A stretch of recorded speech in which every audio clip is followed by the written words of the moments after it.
할렐루야. 어떻게 한 주간 편안하셨어요? 네. 우리 서로 인사 좀 나누시죠. 많이 추웠죠? 자, 인사 좀 나누시죠. 네, 오시는데 많이 고생하셨죠? 추운데. 네. 그래요. 네. 추울 때는요, 옷을 따뜻하게 이렇게 입으셔야 해요. 그렇죠? 못 내려고 하지 마시고, 추우면 혈관이 수축되면 혈압이 평상시보다 팍 올라갑니다. 혈압 높으신 분들은 특히 추울 때 옷 따뜻하게 이렇게 입으셔야 합니다. 자, 지금까지 성전에서 유대교의 지도자들이 예수님을 책잡아 죽이기 위해서 이제 걸어온 시비들에 대해서 논쟁들을 우리가 보았어요. 먼저 대제사장과 서기관들과 장로들은 예수님이 성전을 정화하고 성전에서 가르치는 권위가 무엇이고 어디서부터 난 권위냐 물어왔어요.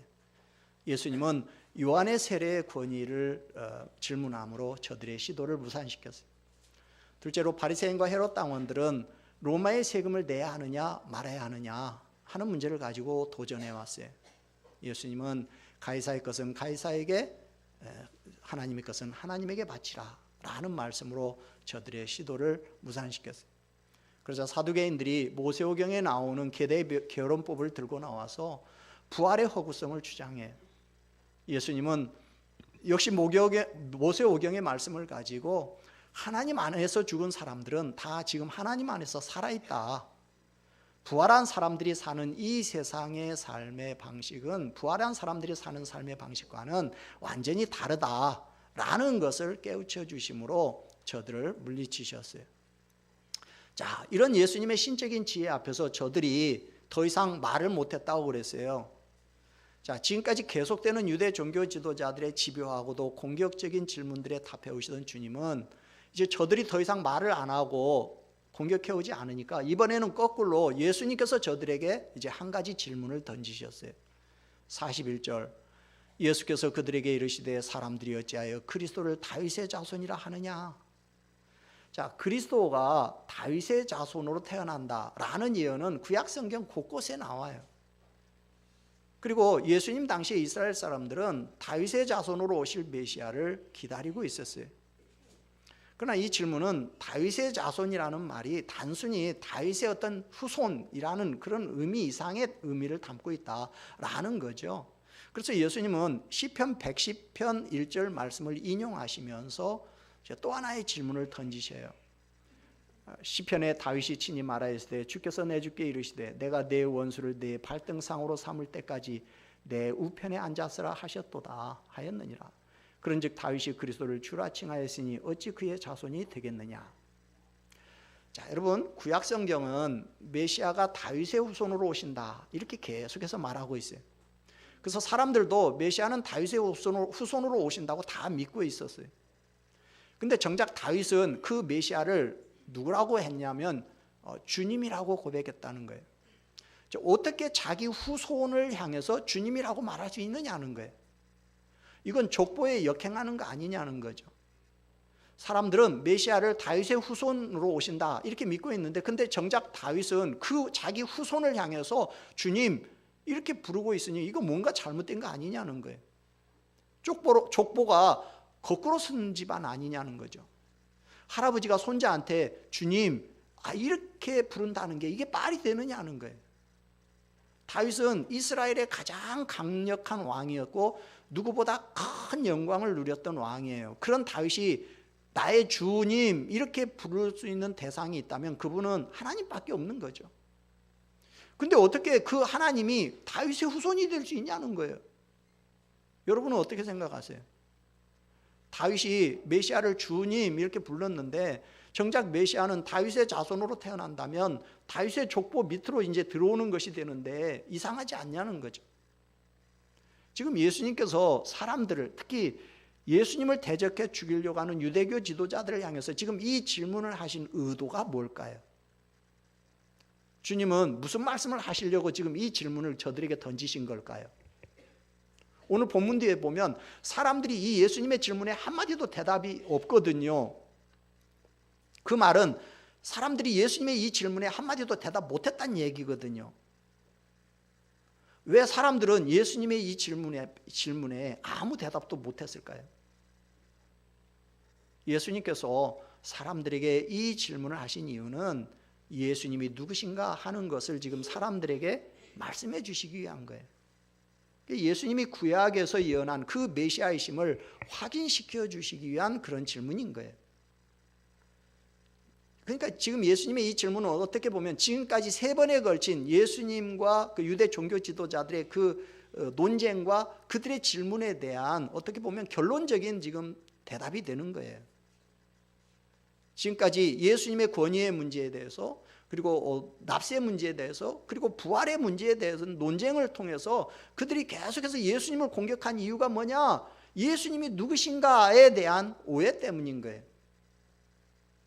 그래서 예수님은 다윗과 그리스도의 관계를 질문하심으로써 먼저는 자기가 메시아 되신다는 사실을 밝히 드러내시고, 또 하나는 유대인들의 잘못된 메시아관을 시정하시고, 또 하나는 그들의 무지를 폭로하시기 위해서 이 질문을 던지신 거예요. 유대인들은 메시아가 다윗의 자손으로 오실 것이라고 믿고 있었어요. 그러나 그 메시아가 육신을 입고 이 땅에 오신 하나님이라는 사실에 대해서는 알지를 못했어요. 지금 사람들이 가지고 있는 궁금증이 이겁니다. 예수님이 구약에서 말한 그 메시아 맞냐는 거예요. 사람들이 예수님을 향해서 다윗의 자손이라고 부르는데, 근데 저분이 지금 성경에 기록한 그분 맞냐는 거예요. 예수님이 이 질문을 던진 것은 그들의 궁금증을 지금 풀어주신 거예요. 성경에서 말하고 있는 그 메시아가 틀림없다는 거예요. 구약에서 말하는 다윗의 자손으로 오시는 분, 예언된 그분이 맞다는 거예요. 예수님은 다윗의 자손을 통해서 오시는 분명한 메시아시라는 거죠. 그러면서 예수님은 지금 저들이 알지 못하고 있는 그 메시아에 관한 그 부분을 깨우쳐 주셨어요. 첫째는 예수님은 인성을 지니신 완전한 인간이시라는 거예요. 자, 41절을 다시 보죠. 예수께서 그들에게 이르시되 사람들이 어찌하여 그리스도를 다윗의 자손이라 하느냐. 자, 그리스도께서 다윗의 후손으로 태어나신다는 예언은 아까 말한 것처럼 구약 성경 곳곳에 나와요. 가장 대표적인 것이 사무엘하 7장에 나오는 다윗 언약이죠. 거기에 보면 내 수완이 차서 내 조상들과 함께 누울 때에 내가 내 몸에서 날 내 씨를 내 뒤에 세워 그의 나라를 견고하게 하리라. 그는 내 이름을 위하여 집을 건축할 것이요 나는 그의 나라 왕위를 영원히 견고하게 하리라. 자, 여기서 말하는 집이라는 게 뭘까요? 1차적으로는 이제 다윗의 아들 솔로몬이 건축할 성전을 말하고 있죠. 그러나 여호와께서 영원히 거하시면서 그의 영광을 영원히 드러내시는 집, 바로 예수 그리스도와 그리고 그분의 교회, 나아가 그분의 나라를 말하고 있는 거죠. 자, 그렇다면 그 집을 건축할 다윗의 몸에서 날 내 씨, 여기 씨라는 것은 자손을 말하거든요. 자, 자식, 다윗의 자식은 그럼 누구를 말할까요? 일단 1차적으로는 솔로몬을 말하죠. 왜? 그 자식에 의해서 성전이 건축될 것이라 했으니까 일단은 솔로몬을 말하는 거죠. 그러나 2차적으로는 다윗의 뒤를 잇는 모든 왕들을 집합적으로 말하고 있는 거예요. 왜? 이 씨가 다윗 왕조를 대대로 이어가면서 견고하게 할 것이다 그랬으니까, 그렇다면 그 자식은 결국 다윗의 왕손들 모두를 의미하고 있겠죠. 그러나 궁극적으로는 이 씨는 예수님을 말하고 있어요. 왜?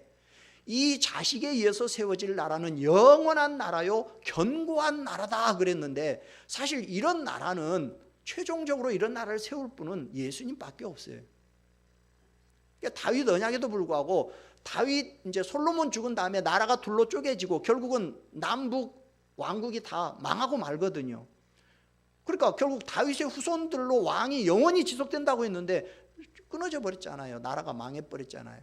그러니까 여기서 말하고 있는 지금 영원한 나라는 보다 궁극적이고 본질적인 나라, 즉 다윗의 후손인 예수 그리스도로 말미암는 하나님의 나라, 메시아 왕국을 말하고 있는 거예요. 또 메시아가 다윗의 후손으로 온다라고 예언한 곳은 이제 이사야서에 보면 많이 나와요. 이사야 9장에 보면 이는 한 아기가 우리에게 낳고 한 아들을 우리에게 주신 바 되었는데 그의 어깨에는 정사를 메었고 그의 이름은 기묘자라 모사라 전능하신 하나님이라 영존하시는 아버지라 평강의 왕이라 할 것임이라. 그 정사와 평강의 더함이 무궁하며 또 다윗의 왕자와 그의 나라에 군림하여 그 나라를 굳게 세우고 지금 이후로 영원히 정의와 공의로 그것을 보존하실 것이다. 자, 여러분 여기서 말하는 다윗의 왕자와 그의 나라에 군림해서 그 나라를 굳게 세우고 영원히 보존하실 한 아기는 누구를 말합니까? 바로 다윗의 후손으로 오실 메시아를 말하고 있는 거죠. 또 이사야 11장에 보면 이새 줄기에서 한 싹이 나며 그 뿌리에서 한 가지가 나서 결실할 것이요 그날에 이새의 뿌리에서 한 싹이 나서 만민의 기치로 설 것이요 열방이 그에게 돌아오리니 그가 거한 곳이 영화로우리라. 자, 여기서 말하고 있는 이새의 줄기, 이새의 뿌리에서 날 한 싹, 누구를 말합니까? 바로 다윗의 후손으로 오실 메시아를 말하고 있는 거죠. 그 외에도 구약 성경에 보면 예레미야나 에스겔이나 곳곳에서 그리스도는 다윗의 후손으로 오신다라는 예언을 하고 있어요. 그리스도가 다윗의 후손으로 오신다는 것은 그리스도는 사람으로 태어난다는 거예요. 즉 메시아는 다윗과 같은 사람으로 이 땅에 온다는 거예요. 그러니까 메시아는 다윗과 같은 인성을 가진 사람으로 오시는 거예요. 예수님의 부활 승천 이후에는 예수님은 그냥 우리처럼 사람처럼 보였을 뿐이지 사람이 아니었다라고 주장하는 사람들이 나와요. 그러나 그러니까 예수님의 인성을 부인하는 이단들이 나오거든요. 그러나 지금 예수님 당시에는 예수님이 사람이다라는 사실에 대해서는 아무도 의심하지 않아요. 누구도 거기에 대해서는 이유를 제기하지 않아요. 그러니까 예수님 당시에 대다수 유대인들은 메시아를 지상적이고 민족적인 차원에서 이해를 했어요. 그래서 다윗왕 같은 메시아가 나서 다윗왕 시대와 같은 번영된 이스라엘을 복원할 그런 메시아를 고대했던 거죠. 근데 두 번째로 예수님은 신성을 지니신 하나님의 아들이셔요. 자, 42절 3절을 같이 읽습니다. 시편에 다윗이 친히 말하였으되 주께서 내 주께 이르시되 내가 내 원수를 내 발등상으로 삼을 때까지 내 우편에 앉았으라 하셨도다 하였느니라. 여기 시편에 다윗이 친히 말하였다. 뭐라고? 주께서 내 주께 이르시되 내가 내 원수를 내 발등상에 삼을 때까지 내 우편에 앉았으라고 시편에서 말하고 있다. 시편 어디에서 이런 말을 하고 있을까요? 시편 110편 1절에 보면 바로 이 말씀이 그대로 나와 있어요. 자, 그런데 예수님 말씀에 다윗이 주께서 내 주께 말씀했다 이렇게 말했다는데 여러분 누가 누구한테 말했다는 거예요? 앞에 주는 누굽니까? 앞에 주는 이제 시편 110편 1절에 보면 여호와 하나님이라는 게 명시되어 있어요. 나와 있어요. 그러면 뒤에 주 이제 히브리어로 아도니 내 주인데요. 이건 이제 다윗의 주를 말하는 건데 그러면 이 뒤에 주는 누굽니까? 예? 다윗의 자손으로 오실 메시아를 말하고 있는 거죠. 무슨 말이냐? 뒤에서 말하는 주이신 다윗의 자손이신 메시아 역시는 앞에서 말하고 있는 주이신 여호와 하나님과 같은 주시라는 거예요. 무슨 얘기냐면 같은 하나님이라는 거예요. 마가와 마태는 다윗이 성령의 감동에서 이 말을 했다 이렇게 다윗의 말에 신적인 권위를 부여해 놓고 있어요. 그러니까 다윗은 성령의 감동을 받아서 이미 그때 두 분의 하나님을 알았던 거예요. 근데 다윗은 성령의 감동으로 하나님이 한 분이 아니라 여호와 하나님이 계시고 여호와 하나님이 아닌 또 다른 하나님이 계시다는 사실을 알았던 거예요. 이스라엘 백성들은 늘 하나님은 오직 한 분이시다 이렇게 배웠어요. 하나님이 두 분이시다라는 것은 정말 상상할 수도 없는 불경이고 신성모독이었어요. 그런데 다윗은요 여호와 하나님 외에 또 다른 신성을 가지고 계시는 분이 계시다는 것을 알았어요. 그분이 누구냐? 바로 그리스도 메시아이신 거죠. 그분은 이스라엘 역사에서 하나님의 백성들을 구원하는 데 적극적으로 개입하셨어요. 근데 그분이 인간의 몸으로 자기의 후손 중에 오신다는 것을 안 거예요. 이 발등상이라는 것은 이제 왕이나 귀족들이 의자에 앉을 때 의자가 높으니까 발이 공중에 뜨잖아요. 그러니까 그 발을 올려놓는 발판 대를 이야기하는 거죠. 그러니까 내 원수를 내 발등상으로 삼겠다. 무슨 말입니까?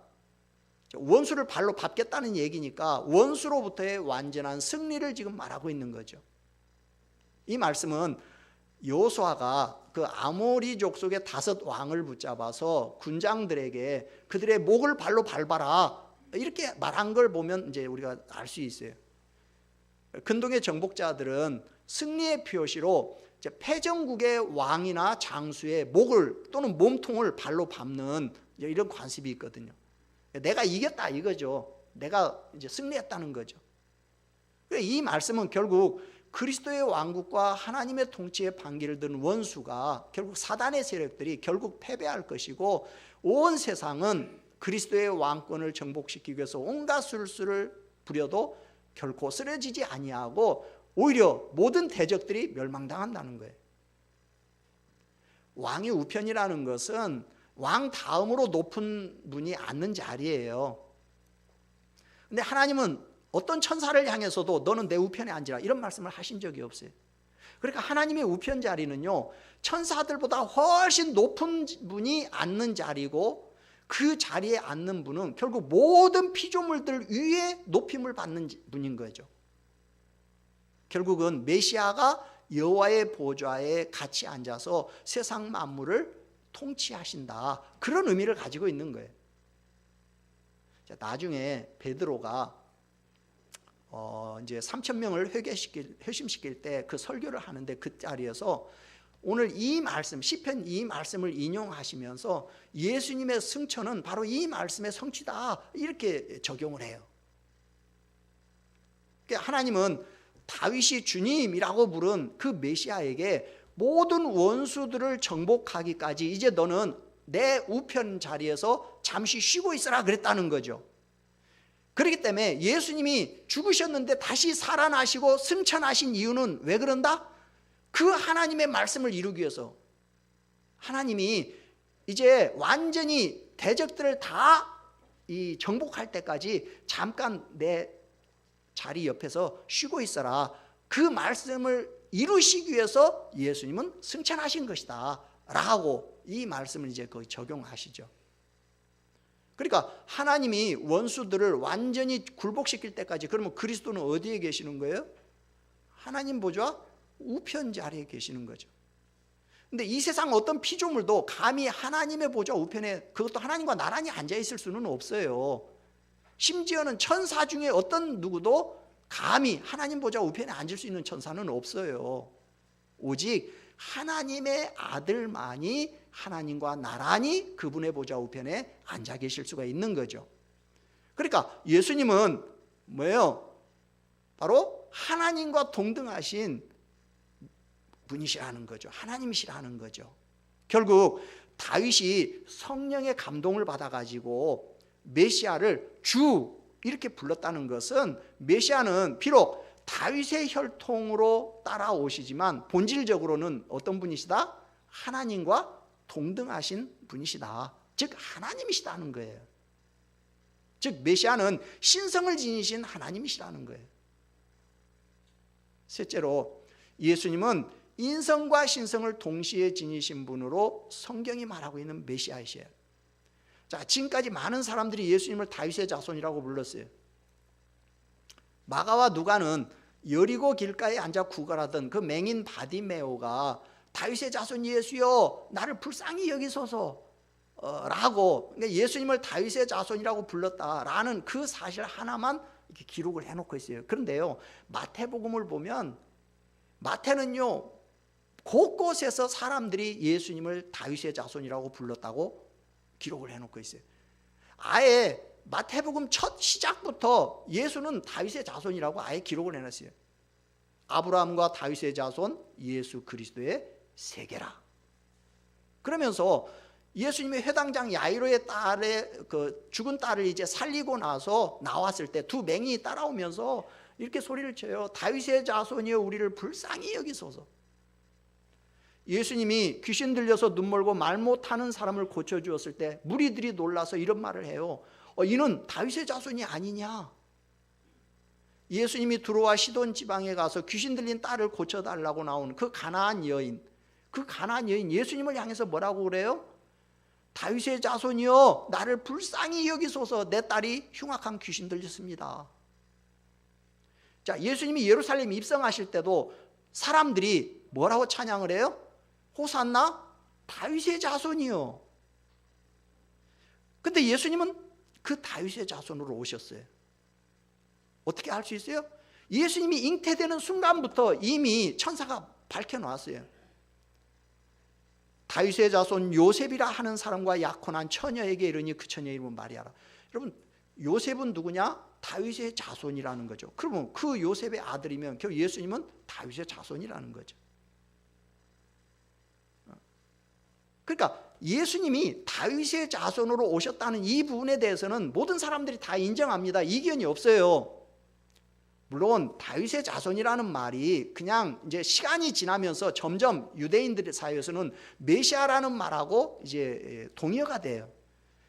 그래서 예수님을 향해서 사람들이 다윗의 자손이여 이렇게 부를 때도 예수님은 그것을 그냥 단순히 다윗의 후손이라는 의미가 아니라 메시아라는 의미로 받아들인 거죠. 그래서 예수님도 그들의 믿음을 보시고 그들의 문제를 해결해 주신 거예요. 그러나 원래 다윗의 자손이라는 말은 예수님은 다윗의 후손으로 인성을 가지고 태어나시는 인간이다라는 말이에요. 문제는 사람들이 메시아가 다윗의 자손으로 온다는 그 사실만 알았지 성결의 영으로 하나님의 아들이 되시고 만민의 주가 되신다는 사실은 몰랐다는 거예요. 예수님 당시에 대부분의 유대인들은 메시아 예언을 곡해했어요. 그래서 메시아를 지상적이고 민족적인 차원에서만 이해를 했어요. 그래서 다윗왕과 같은 그런 왕이 나와가지고 다윗왕 시대와 같은 그런 번영된 이스라엘을 다시 회복시킬 그런 메시아를 고대하고 있었어요. 메시아가 다윗의 혈통으로 오신다는 건 알았어요. 그리고 기다렸어요. 근데 설마 그 메시아가 하나님이 인간의 몸을 입고 오실 거라는 사실에 대해서는 전혀 생각하지를 못했어요. 그러나 메시아이신 예수님은 다윗의 자손으로 오셨지만 본질적으로는 하나님과 동등하신 분이에요. 온 인류의 구원과 우주적인 하나님 나라 건설을 위해서 하나님이 친히 성육신 하신 분이라는 거예요. 그 점에서 그들의 메시아과는 치명적인 오류를 가지고 있었던 거예요. 이 부분은 나중에 이제 사도 바울에 의해서 잘 밝혀지고 있어요. 바울이 뭐라고 합니까? 그는 근본 하나님의 본체시나 하나님과 동등됨을 취할 것으로 여기지 아니하시고 오히려 자기를 비워서 종의 형체를 가지사 사람들과 같이 되었다. 또 그의 아들에 관하여 말하면 육신으로는 다윗의 혈통에서 나셨고 성결의 영으로는 죽은 자들 가운데서 부활하사 능력으로 하나님의 아들로 선포되셨다. 그러니까 예수님은 근본이 하나님의 본체셔요. 즉 하나님이시라는 거예요. 근데 그 하나님이 자기를 낮추셔서 사람으로 성육신을 하셨다는 거예요. 그러나 예수님은 육신으로는 다윗의 혈통으로 그렇게 나셨지만 죽은 자 가운데서 부활하심으로 하나님의 아들이심을 나타냈다는 거예요. 유대인들은 메시아가 다윗의 자손으로 오신다라는 이 인성에 대해서는 알았지만 그러나 그분의 신성에 대해서는 알지를 못했어요. 그래서 예수님은 오늘 시편 110편 1절 말씀을 인용하면서 지금 저들의 오류를 지적하시고 계시는 거죠. 그러면서 44절 같이 읽죠. 그런즉 다윗이 그리스도를 주라 칭하였으니 어찌 그의 자손이 되겠느냐 하시니라. 자, 다윗이 메시아를 주님 불렀는데 어떻게 그 주님이 다윗의 자손이 될 수 있냐는 반문이죠. 자, 이 질문에 대답을 하려면 예수님의 신성과 예수님의 인성을 동시에 인정해야 해요. 그렇지 않으면 대답할 수 없는 질문입니다. 지금 저들이 예수님의 질문에 한마디도 대답을 못했는데 왜 대답을 못한 거예요? 그들은 예수님의 인성만 인정을 한 거지 예수님의 신성은 인정을 하고 있지 않기 때문에. 저들이 왜 예수님을 메시아로 인정하지 않아요? 예수님의 이 독특성을 이해하지 못하고 있기 때문에. 예수님의 이 질문은 지금 대적자들을 침묵시키려고만 하신 질문이 아니에요. 그리스도의 온전하신 신성을 드러내기 위한 목적이어서 지금 이 말씀을 하고 계시는 거예요. 예수님은 그의 성육신하신 몸으로는 다윗의 후손입니다. 그러나 다윗의 주가 되시는 것은 영원하신 하나님으로서 사실상 다윗에게 생명을 부여하신 분이시기 때문이에요. 결국 예수님은 완전하신 인간이요 완전하신 하나님이시라는 거죠. 예수님은 인성과 신성을 동시에, 양성을 동시에 소유하신 분이시라는 거예요. 예수님은 바로 이 사실을 지금 사람들에게 선포하고 계시는 거예요. 메시아가 어떤 분이시냐에 대한, 이 메시아의 정체성에 대한 문제를 지금 말씀하고 있는 거예요. 비록 육신적으로는 다윗의 혈통으로 나셨지만 그러나 영적으로는 다윗의 주가 되시는, 무슨 말이에요? 인성과 신성을 다 갖고 계시는 메시아시라는 거예요. 너희가 메시아가 가지고 있는 이 독특한 속성을 알지 못하면 너희는 절대로 하나님의 자녀가 될 수 없다는 거예요. 예수님은 인간이지만 그러나 신성을 지닌 하나님이시다 라는 사실을 너희들이 모르면 너희는 절대 구원받지 못한다는 거예요. 여러분은 예수님에 대해서 어떤 생각을 가지고 계십니까? 역사적으로 보면 크게 두 가지 부류의 이단들이 있어 왔어요. 하나는 그리스도의 인성을 부인하는 이단. 사실 교회 초창기부터, 그러니까 이제 예수님이 살아 계셨을 때는 아까 말한 것처럼 예수님이 사람이라는 사실은 누구나 다 인정하는 거예요. 왜? 이웃집에 있는 아저씨니까 다 사람이라는 건 이해를 하죠. 근데 이제 신성을 몰랐다고 그랬잖아요. 근데 예수님이 이제 죽으신 다음에 부활해 다시 살아나셨어요. 그리고 승천을 하셨어요. 그 뒤에는 이제 거꾸로 예수님은 사람이 아니다, 이런 이단들이 나오는 거예요. 대표적인 이단이 도케티즘이라고 하는 그런 이단인데 우리가 가연설이라고 말하는 건데요. 이 사람들은 뭐냐면 헬라의 그 영지주의의 그 이원론, 그러니까 헬라 철학은 이제 플라톤의 이제 그 물자체와 그 이원론이거든요. 그러니까 현실 세계와 저 세계. 근데 이제 그 이원론에 이제 기반을 둬 가지고 그 사람들이 그렇게 나눈다 보니까 그 사람들은 뭘 강조하냐면 영은 거룩한 것이고 이 물질 세계는 악한 것이다, 이제 이렇게 본 거죠. 그러다 보니까 어떤 생각을 했냐면 거룩하신 하나님이 악한 더러운 인간의 몸을 입고 이 땅에 오실 수가 없다는 거예요. 그래서 예수님의 인간성은 실제한 것이 아니라 우리 눈에 그냥 보이다가 사라지고 마는 어떤 환각이나 환영과 같은 그런 것에 지나지 않은 것이었다, 이제 이런 주장을 한 거예요. 이제 이런 인간의 예수님의 인간성을, 인성을 부인한 이런 이단들에 대한 언급은 우리 성경에도 잘 나오고 있죠. 요한 1서, 요한 2서에 보면 많이 나와요. 자, 요한 1서 4장 2절 3절을 보면 이런 말씀이 나와요. 이로써 너희가 하나님의 영을 알지니 곧 예수 그리스도께서 육체로 오신 것을 시인하는 영마다 하나님께 속한 것이요 예수를 시인하지 아니하는 영마다 하나님께 속한 것이 아니니 이것이 곧 적그리스도의 영이니라. 오리라 한 말을 너희가 들었거니와 지금 벌써 세상에 있느니라. 무슨 말이에요? 예수님은 육신으로 오신 인간이 아니다 라고 하는 이단들이 벌써 나왔다는 거야. 또 요한 2서 1장 7절에 보면 미혹하는 자가 세상에 많이 나왔으니 이는 예수 그리스도께서 육체로 오심을 부인하는 자라. 이런 자가 미혹하는 자니 적그리스도라는 거예요. 그러니까 예수님이 육체로 오셨다, 즉 인간으로 오셨다는 걸 부인하는 이단들이 벌써 요한이 요한 1서 2서를 기록할 당시에 벌써 그 이단들이 있었던 거예요. 이제 가연설주의의 아주 극단주의적인 자들이 이제 말시온주의죠. 그리고 이제 아폴리나리우스주의라는, 거기는 이제 예수님의 인성을 이제 축소시킨, 완전히 부인하지는 않고 축소시킨 이단이에요. 아폴리나리우스라는 사람은 이제 361년경에 그 라오디게아라는 그 교회의 이제 감독이었던 사람인데요. 이 사람은 이제 그 전에 325년에 이제 니케아 공의회에서 그 신성을 부인한, 좀 이따가 설명할 그 아리우스와 대항한 그 이제 정통 우리 기독론자가 누구냐면 아다나시우스라는 사람이 있었거든요. 그 사람의 친구이자 동료예요. 근데 이 신성을 부인한 이단에 대한 역반응으로 그리스도의 신성을 지나치게 강조하다 보니까 그리스도의 인성을 축소시켜 버린 거야. 그래서 이 사람은 뭐냐면 말씀이 육신이 되었다, 이 말씀에 기초해 가지고 예수님이 소유하고 있는 인간 본질의 유일한 면은 오직 육신뿐이다, 이제 이런 주장을 한 거야. 그게 무슨 말이냐면 육신만 인간이었지 나머지, 자, 우리가 육신만 가지고 인간이 되는 건 아니잖아요. 우리의 이성도 있고 영혼도 있고 마음도 있고 그러잖아요.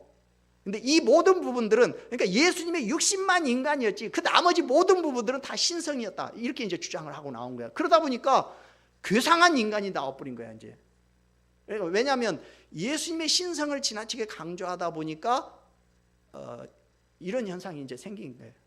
인성을 축소시키고. 그래서 결국 381년에 콘스탄티노플 공의회에서 이단으로 정죄가 됩니다. 이런 사람들이 예수님의 인성을 부인하는 이단들이에요. 반대로 이제 예수님의 신성을 부인하는 이단들이 또 나와요. 대표적인 사람이 아까 말한 아리우스라는 사람이에요. 이 사람 4세기에 그 알렉산드리아의 그 장로였거든요. 왜 이 사람은 그런 생각을 하냐면, 우리 성경 골로새서에 보면 예수님을 먼저 나신 자로 이렇게 표현이 돼 있어요. 그러니까 무슨 얘기냐? 성자는 어느 시점에 성부로부터 이게 만들어진 존재구나. 그러나 다른 모든 피조물보다는 먼저, 그러나 어쨌든 먼저 만들어졌더라도 어쨌든 피조물이라는 거죠. 또 우리 요한복음에 보면 예수님이 이런 말씀을 하시거든요. 아버지는 나보다 크신다. 그러니까 이 말씀을 가지고 아리우스는 무슨 생각을 했냐? 성자는 성부보다 열등하구나, 이제 이런 생각을 한 거야. 그리고 예수님께서 또 이런 표현을 하시거든요. 그 때와 그 날은 나도 모른다, 오직 아버지만 아신다. 그러니까 봐라, 성자는 존재하지 않지 않냐, 이렇게 본 거예요. 그래가지고 결국 성부와 성자의 동질을 부인하고 유사를 주장을 해요. 결국은 예수님의 신성을 부인하게 되는 거예요. 그가 왜 그런 오해를 하게 됐느냐? 자, 성경이 말하는 먼저 나신 자라는 얘기는 먼저 피조되었다라는 그런 이야기가 아니라, 사실 하나님이 창조 이전부터 선 존재하고 계신 분으로서 모든 만물에 대한 우월성을 가지고 있다는 그런 의미인 거예요. 그 의미는. 그리고 아버지는 나보다 크시다, 그 이야기는 성자는 성부보다 본질적으로 열등하다는 그 이야기가 아니라, 성육신 기간 동안 기능적으로 종속 측면에서 그 말씀은 이해를 해야 해요.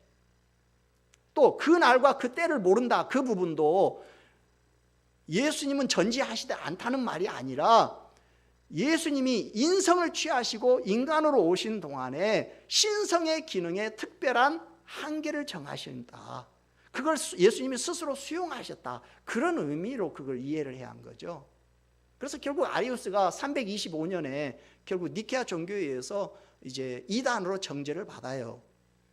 근데 이단은요 항상 시대에 따라서 계속 들어갔다가 다시 또 나왔다가, 옷만 바꿔 입고 나왔다가 들어갔다 나왔다 그래요. 오늘날 여호와의 증인이 바로 현대판 아리우스 이단인 거예요. 여호와 증인들의 주장이 이 아리우스의 주장과 똑같거든요. 그 외에도 뭐 예수님을 4대 성인 중에 한 사람으로 취급하는 그런 사람도 있고, 그러나 예수님은 하나님이시다라는 점에서 뭐 공자나 뭐 석가모니, 소크라테스와 같은 반열에서 비교할 수가 없는 분이죠. 아니, 예수님도 물론 인간이니까 같은 인간 차원에서는 서로 뭐 비교할 수 있을지 모르지만, 그러나 예수님은 그들은 완전한 인간이고 예수님은 하나님이시잖아요. 하나님하고 인간을 같은 반열에 놓고 이렇게 뭐 사대성인 이렇게 논하는 자체가 벌써 기준이 잘못된 거고, 아니면 뭐 예수님을 평화주의자, 아니면 비폭력주의자로 보기도 하고, 아니면 뭐 가난하고 소외된 민중을 위한 어떤 민중운동가, 이렇게 보는 사람들도 있어요. 예수님을. 어떤 사람은 예수님은 우리의 병을 고쳐주시는 분으로 이렇게 보는 분도 있고, 아니면 우리를 부자로 만들어주실 분으로 이렇게 보는 분들도 있고, 아니면 내가 어떤 세상적으로 어려운 문제를 만났을 때 내 문제를 해결해 주실 해결사로 이렇게 예수님을 보는 사람들도 있고, 그러나 예수님을 그런 식으로 이해해서는 구원을 받을 수 없어요. 예수님이 누구신가를 오해하게 되면 우리도 역시 예수님 당시의 유대인들처럼 예수님을 십자가에 못 박을 수밖에 없어요. 내 병을 고쳐줄 줄 알고 예수님 믿었는데 내 병 안 고쳐줬어요. 그러면 그 예수 믿겠어요? 결국 그 예수님 십자가에 못 박을 수밖에 없는 거예요. 내 사업을 아주 잘 되게 해줄 줄 알고 예수님 믿었어요. 근데 부도 났어요. 예수님 믿겠어요? 결국 그 예수님 십자가에 못 박을 수밖에 없는 거예요. 이렇게 예수님이 누구신가를 우리가 오해하게 되면 예수님 당시에 지금 이 유대인들처럼 우리도 역시 예수님을 십자가에 못 박을 수밖에 없는 거예요. 여러분, 예수님이 왜 이 세상에 오셔야 했는가? 그 이유와 목적을 바로 이해하시고 바로 믿으시기를 바랍니다. 어떻게 해야 합니까? 예수님이 누구신지에 대한 바른 이해와 믿음을 가져야 구원을 받을 수 있어요. 예수님은 첫째로 신성과 인성을 동시에 가지신 완전한 인간이자 완전한 하나님이심을 믿어야 해요. 이 중에 어느 거 하나만 믿지를 못해도 그 사람의 신앙은 잘못될 수밖에 없어요. 둘째로 예수님은 나의 메시아, 즉 그리스도, 구세주요, 주님이심을 믿어야 해요. 이 사실에 대한 분명한 믿음이 없으면 구원받을 수 없어요.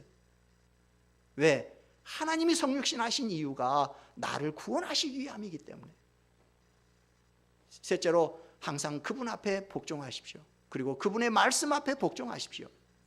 정말 예수님이 나를 구원하시기 위해서 하나님이 인간으로 오신 분이시다라는 사실을 믿는다면 당연히 그분의 말씀에 순종할 수밖에 없어요. 예수님에 대한 바른 지식과 바른 믿음을 가질 때 그때 우리는 구원받을 수가 있는 거예요. 여러분, 우리보다 앞서서 예수님이 누구신지에 대한 비밀을 알고 믿은 바울은 나는 날마다 죽노라 그랬어요. 바울이 날마다 죽는 삶을 살 수 있었던 이유가 뭡니까? 바울은 예수님이 누구신지를 바로 알고 그 예수님 안에서 나는 죽어도 다시 산다는 이 부활신앙이 있었기 때문인 거예요. 우리 가운데 아직까지 예수님이 누구신가에 대해서 잘 모르고 있는 분이 있다면 오늘 이 시간 예수님을 바로 알고 바로 믿으시기를 바랍니다. 그래서 나는 죽고 오직 예수님만 드러나는 삶을 사시기를 바랍니다. 그래서 예수님을 또다시 십자가에 못 박는 그런 일이 일어나지 않기를 주님의 이름으로 축원합니다. 아멘. 우리 찬송 96장 하고 하나님 앞에 기도합니다.